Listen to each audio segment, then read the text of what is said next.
Hey guys, welcome to another episode of Thinking Like a Bank, where we show you how to think like a bank using the same strategies and principles that banks use to help you find more financial freedom in your life. I'm your host, Sarah Ibrahim. So, based on the episodes we've done, we talk a lot about keeping and making more money and having safe and predictable income and saving on taxes and owning and investing in real estate. A lot of on the positive sides of keeping and earning more income. But we haven't done an episode yet about managing debt and crushing your debt if that's the situation you're in. And this is exactly what I wanted to make today's episode about: is how to manage and how to crush your debt. And I have with us a very special guest who's going to help us talk about his background and different ways to do so. His name is Shawn Yesner. Shawn is the founder of Yesner Law, a law firm that focuses on helping homeowners, consumers, and others eliminate the financial bullies in their lives. Prior to starting his law firm, Shawn was an associate attorney at one of the largest lender foreclosure firms in Florida. There, Shawn learned how to prosecute foreclosure firms and foreclosures quickly and efficiently, representing lenders like Freddie Mac, the Department of Veterans Affairs, Chase, Countrywide, and many other subprime lenders in all aspects for foreclosure litigation, bankruptcy, loss mitigation, negotiations, and title insurance litigation. Shawn is also the host of the Crushing Debt podcast, which supports the law firm with the message, everything will be okay. Shawn, welcome to the show. Thank you. I appreciate the opportunity to be here. Yeah, thank you. Thank you for joining us.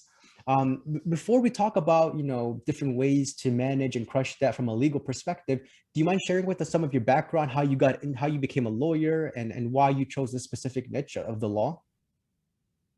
Sure. Yeah. So like you said, when I became a lawyer, it was working in real estate law. And then from there, after a few years, I made a transition and worked at what we now call a foreclosure mill. So I was representing banks. I was taking away people's houses. And to me, it was a fascinating area of law. And after doing that for about 3 years, the owner of that law firm had decided to shut down the law firm. She wanted to do she was an intellectual property attorney, and that's what she wanted to do. And so that was when I made the decision to switch sides and start defending foreclosures. And then that led me on the road to, you can't do a foreclosure defense without understanding loan modifications and short sales and bankruptcies. Mm-hmm. And then once you get into bankruptcies, you start talking about consumer protection and debt collection and credit and all those issues. So it all just sort of flowed naturally. But to answer your first question, I've known I wanted to be an attorney, gosh, since high school. I wanted to be an attorney. So I always knew that I would be an attorney practicing some area of law. I didn't quite know what kind of attorney I wanted to be, but I've known for a long time that I wanted to be an attorney. Nice. Thanks for sharing that. Now, is it common for lawyers who help people during a foreclosure process on the defense side? Is it common for them to have experience already on the other side, on the other side of the table where they're representing banks? Is that a common thing? It's a good question. I think if I think about sort of some of my colleagues and some of my peers, some of them do have that experience working on the other side, for the lenders. Certainly, I still keep in touch with a lot of the attorneys that I've worked with, that I've mentored along the way. And, for example, some of the attorneys that started working with me, they started their legal career working with me and are still in this field today. No, they didn't get their start. They got their start, learning from me. Some of the attorneys in this area were bankruptcy trustees or worked with bankruptcy trustees and then became, defense attorneys. So yeah, I mean, I know a good number that started the way that I did, but I know a good number that didn't, that started in some other area and just got into this area of law for one reason or another. It kind of reminds me of, like, for example, if like you were working for, prosecution as a, a prosecutor, and then you left that to become a criminal defense attorney. Is that kind of like the same logic where you're going from like one side to the other side? Yeah, very much. And in fact, so my father's a CPA. He's retired now, although he's working on my tax returns as we speak. But he was a CPA, and so my degree in undergrad was from accounting. Mm-hmm. And so my plan when I was in college and law school, my plan was to try to get a job with the IRS work for the IRS for a few years, and then start defending people that the IRS claimed owed them money. Now, I still do some of that, so in a roundabout way, I think I got to where I wanted to be. So I do some IRS workouts now. When they get complicated, I've got other attorneys that I refer it to. But yeah, that originally I was going to work for the IRS and then switch sides and defend people against the IRS. That was my original plan. And you have an undergrad degree, right, in accounting? Yeah. So that was, having my dad as my mentor. Yeah, my undergrad degree. I do not have the master's degree, so I am not qualified to sit for the CPA exam. But yeah, I do have an accounting degree, which comes in handy, as a bankruptcy attorney, as a real estate attorney. I mean, even, we're recording here at the beginning of the month. I've got to, at some point today or tomorrow or over the weekend, whatever, I've got to, balance my own books and pay my personal bills and balance my personal checkbook. And so, yeah, that accounting degree has come in handy in a bunch of other ways. Okay, nice. Now, let's talk a little bit more about, like, for example, like, let's say I'm a client and I haven't paid, like, I know this depends on the states you live in. So let's say in the state of Florida, for example, I haven't paid, my mortgage in like a year. What's going to happen? Like, what are some of the first steps that are going to happen that you see with your clients? Well, yeah, I mean, at least for now, as we record this, there's still the eviction and the foreclosure moratoriums that are in place, because I know that podcasts, at least for mine, I try to keep it evergreen, so the content really doesn't apply, or the content always applies regardless of when you're listening. But for now, we still got the eviction and the foreclosure moratoriums. So people with federally backed loans, Fannie, Freddie, FHA, VA, USDA, the HUD, those types of loans, they really don't have to worry about eviction or foreclosure right now. Now, all the moratoriums do say that the money is still owed. So when the moratoriums are finally over, I think the banks are going to have to find a way to modify the loan. I've always said, I live here in Tampa Bay in Florida, and we had Hurricane Irma come through about 4 years ago now. And all of the states, all of the areas that were affected by Irma, the banks basically came in and said, we're going to offer you a streamline, low documentation or no documentation modification. And I think the banks are going to have to do something similar on a nationwide basis because of COVID, because of, people missing payments due to COVID. I think that's ultimately going to be the answer. But the basic answer to your question, I think there are some federal laws that say the banks can't really initiate the foreclosure process until the loan is about 4 months behind. Okay. So typically you miss your first payment, you get a nice letter from the bank that says, hey, hope everything's okay. Missed your first payment, let us know. Then you miss the next month's payment. I think you get a little bit of a stronger letter that says, hey, what's going on? We're still hoping everything's okay. And that may be when the phone calls start to make sure everything's okay. You miss payment number 3, you probably get a more strong letter that says, hey, if you don't do something about this, we're going to have to file a foreclosure. You miss your 4th payment, then you get the letter that says, if you don't catch it up, we're going to foreclose. And then, after that, the bank files its foreclosure lawsuit at some point after that. At least that's how it works here in Florida. I mean, obviously other states are going to be different, but yeah, the banks will typically give you up to about 4 months. And during that process, you're probably also getting letters that say, contact us to see if you want to talk about a loan modification or talk about a short sale or talk about a forbearance plan or, whatever. They're reaching out to you about some of those options as well. I don't really foresee somebody being a year behind and not being in foreclosure, except for COVID and what we're going through now. Okay. And how does it work with COVID now? Is it like you just, when do people have to start paying their mortgage again? So I know that the CARES Act put some things in place and it was recently extended. So I have never been a fan of a forbearance plan. So to make it sound simple, a forbearance plan is something where the bank forbears on taking some action that they're entitled to take. So the bank says, hey, look, you continue to make your monthly payments. We're going to forbear on filing a foreclosure. But the forbearance is not designed to catch up the loan. So if the deal is you make your monthly payments and we're not going to foreclose, well, then a year from now, and you're 6 months behind when this forbearance starts, well, a year from now, you've made a year's worth of payments. You're still going to be 6 months behind. And so a year from now, the bank's going to say, okay, you're still 6 months behind. Pay us the 6 months or we're going to foreclose, or let's enter into a loan modification. Let's try a short sale. Let's do some of these other options. The difference under the CARES Act is that the CARES Act says the bank cannot hold their hand out at the end of the forbearance period and say, pay us the rest of what's owed in a lump sum. Now, the important thing I think people need to remember is the forbearance plan only applies to federally backed mortgages. So again, Freddie, Fannie, FHA, VA, HUD, USDA.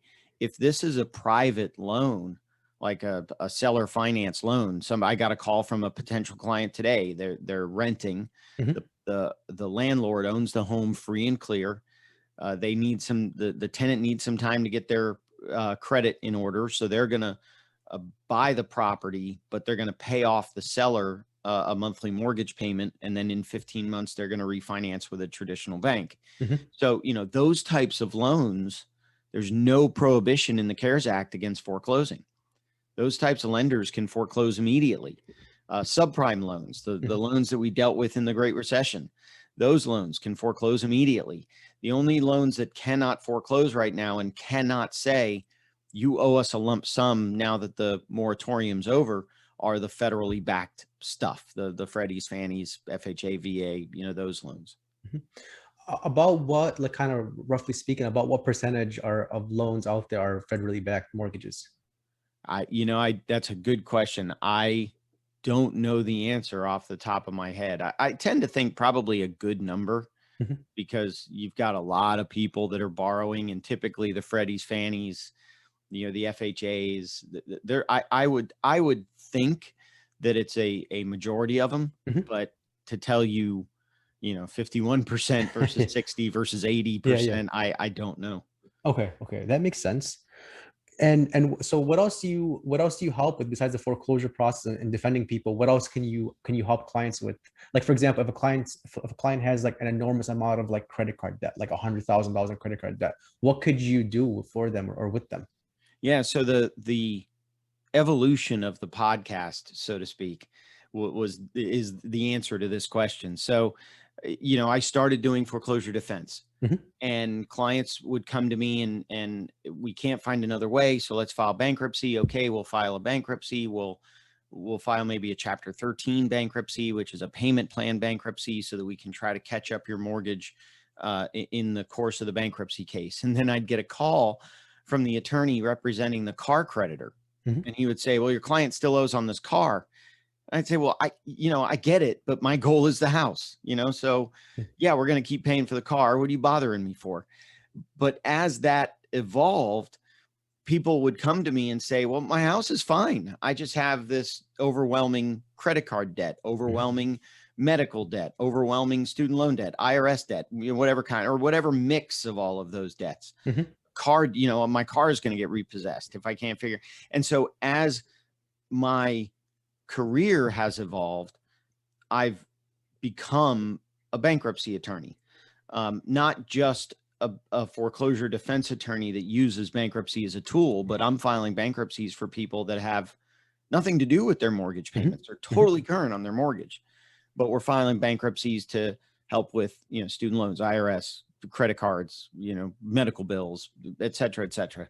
So, that's sort of been how it's evolved. Now, on top of that, I can also do debt settlement, not debt consolidation. So in my mind, that there's a difference. A debt consolidation is we're going to take all this debt and combine it into one debt, and then we're going to pay on that debt monthly. And a lot of times what the companies will do, non-attorney companies will do, is say, okay, you got 6 debts, and amongst those 6 debts, you've got $40,000 of debt.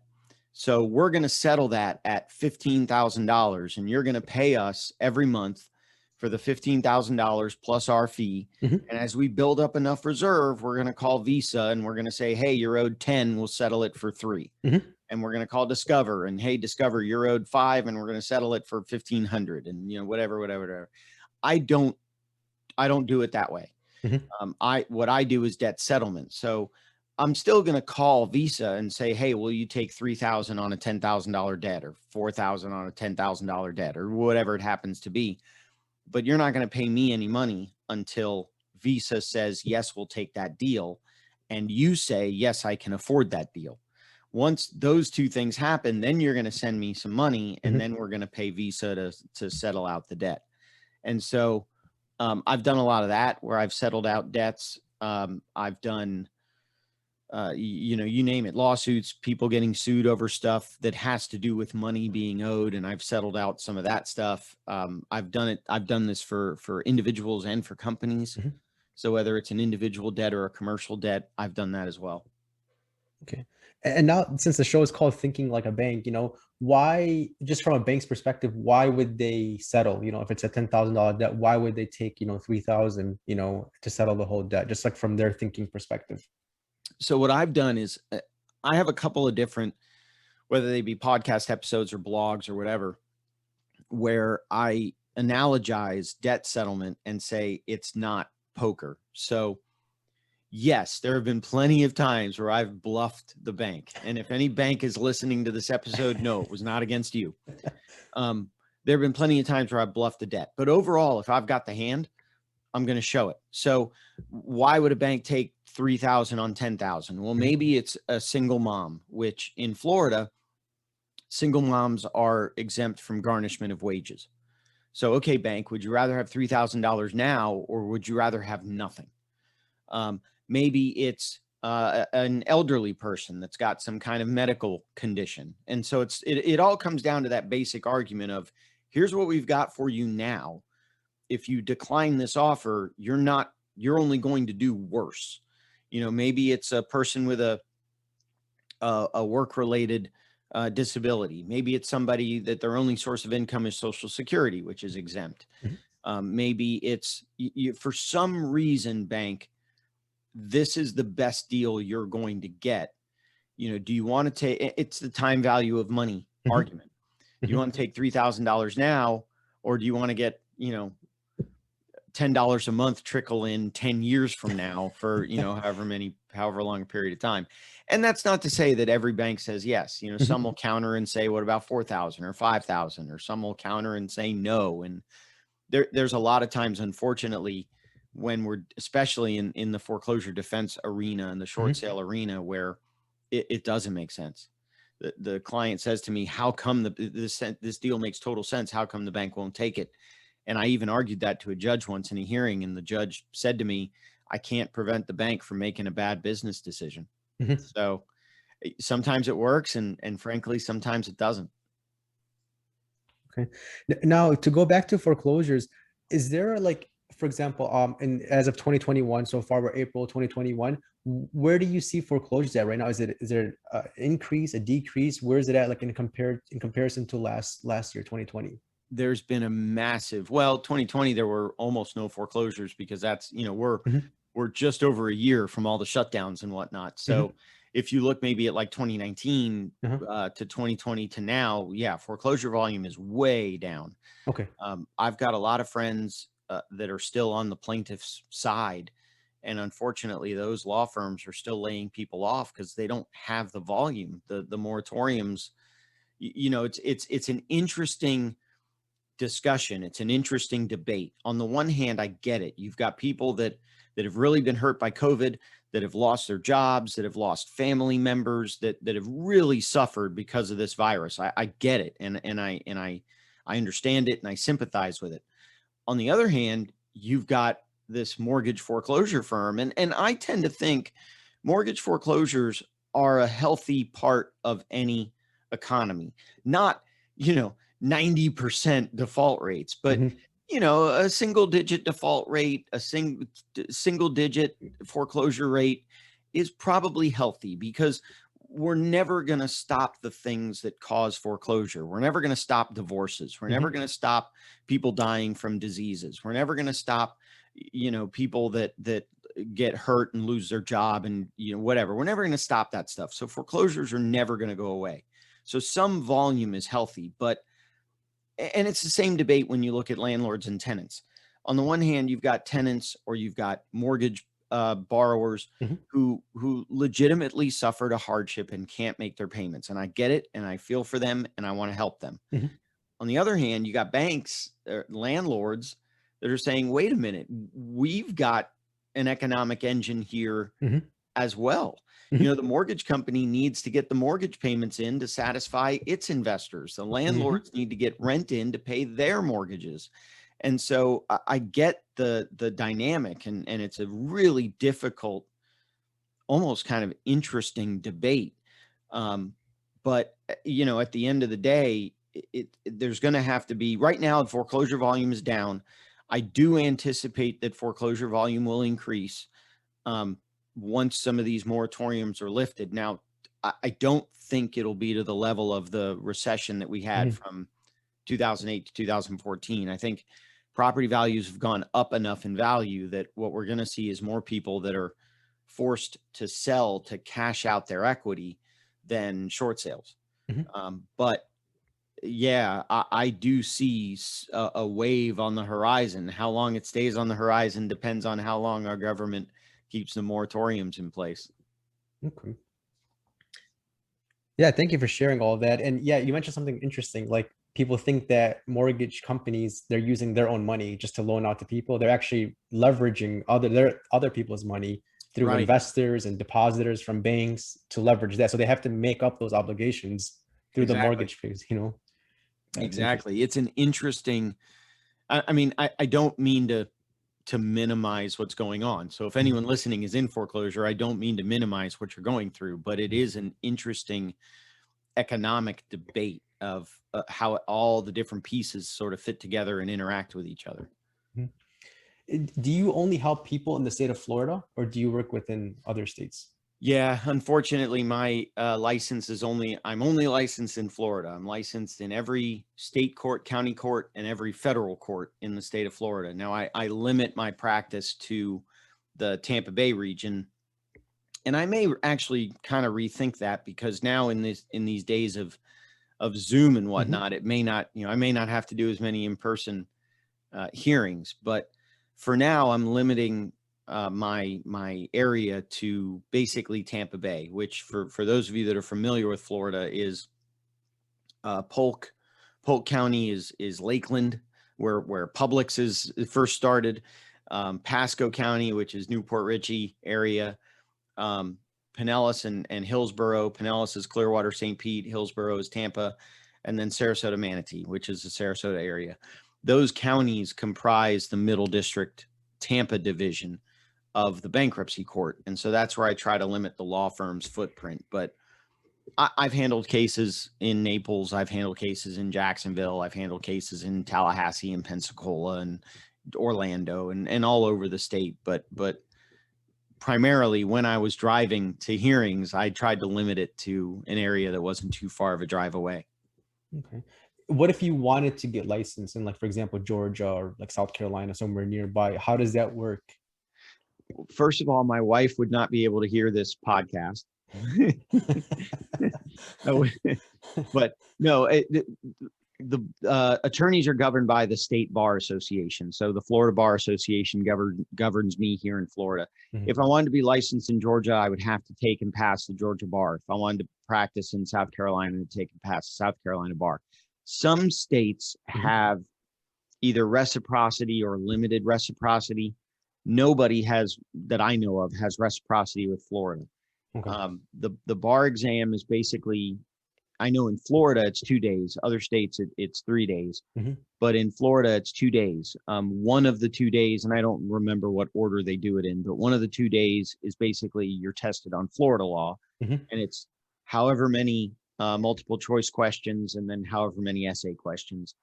And then the next day, I believe, is the same number of multiple choice and essay questions, but it's all federal law based or nationwide law based rather than Florida specific.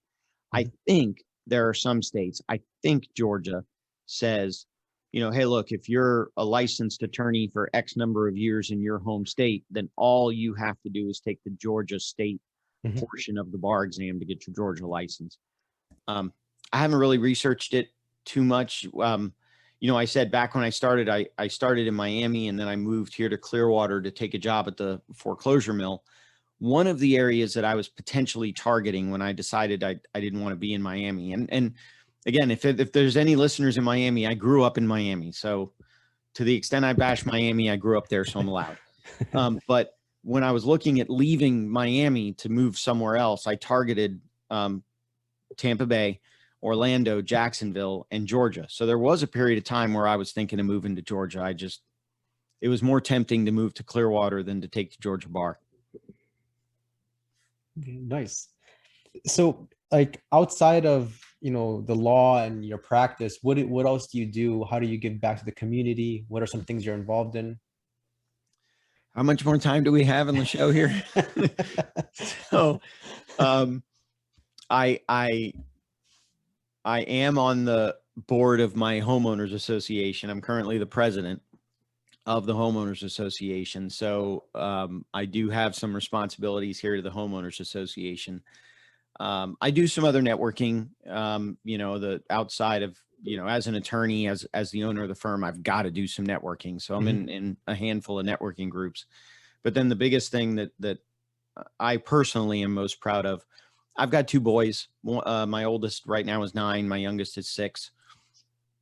We just had a game last night. My 6-year-old is in Little League Baseball, and I'm his baseball manager, they call me. So I'm coaching my younger son in Little League Baseball. My older son actually today goes to his first flag football practice, and then he starts flag football games next week. I am not coaching flag football. I've decided I'm just going to be a dad. But then 2 Wednesdays from now, he starts soccer and starts the next soccer season. My oldest son has been playing soccer now for probably about 5 years, and I've been coaching him the whole time. So I love coaching him in soccer. A lot of the team that we had last year ended up winning our league, and I emailed the parents when I knew I was going to be coaching again this coming season and said, hey, let's get the band back together and see if we can defend our title. So I coach my older son in soccer. I coach my younger son in baseball, and then my older son is gonna end up playing flag football here. Oh, nice. And I would assume that the fact that you own your own law firm, you're able to do all these things, right? Sure. Yeah. Yeah. So if you ask my staff, you're going to get a different answer. But yeah, it is my name on the door. So I get some flexibility there to get some work-life balance. But, again, I recognize it's the law firm that's the economic driver for all of this. So, if it were a conflict between the law firm and coaching, I'd have to rely on one of the assistant coaches. Nice. Okay. Well, Shawn, I really appreciate you being on the show and sharing your background and your knowledge. How can listeners connect with you? Yeah, thank you. I appreciate it. The easiest way is the law firm's website, which is Yesner Law, and there's only one S in Yesner, YESNER law.com. Yesner Law has all the links to the blog posts and my podcast episodes, the YouTube channel, everything sort of spokes out from the Yesner Law website. I'm also on all the social media, so Facebook and Instagram. I'm not on Twitter, but Facebook, Instagram, LinkedIn, all that kind of stuff. So everything sort of starts at the law firm's website, and all the other links can be found from there. Okay, and I'll be sure to add in all the links in the show notes. Yeah. Yeah. And then just for the audience to know too, I was actually a guest on your show. I think it was last year, right? Last year. Yes. Yeah. Yes, it was. So the Crushing Debt podcast, it was, hang on. I'm going to look it up right now. If you give me No problem. 2 seconds here. It was episode 215, April 23rd of 2020. So as we record this just about a year ago, episode 215, Bank on Yourself, for asset protection. And just to provide a little bit of context, you were 215 and I just posted episode 264. Okay, nice. So you're doing well. You're doing a lot of episodes. Yeah, it's a weekly, so it comes out, well, I don't know if it was because yesterday was April Fool's or if it was because my editor got lazy, but typically they come out Thursdays. This week's episode came out today, so a day late, but yeah, Thursdays, 6 o'clock a.m. Eastern time, and yeah, everywhere, Apple, Spotify, Stitcher, Alexa, all of them. It's everywhere. Okay, nice. Yeah, I'll be sure to add the link for the podcast too in the show notes. Shawn, Yeah. thank you so much for joining us. I really appreciate it. Yeah, thank you. I appreciate the opportunity. To learn more about what we do and how we can help you grow more wealth, please visit www.finassetprotection.com. That's Fin assetprotection.com. The topics presented in this podcast are for general information only and not for the purposes of providing legal, accounting, or investment advice. On such matters, please consult a professional who knows your specific situation.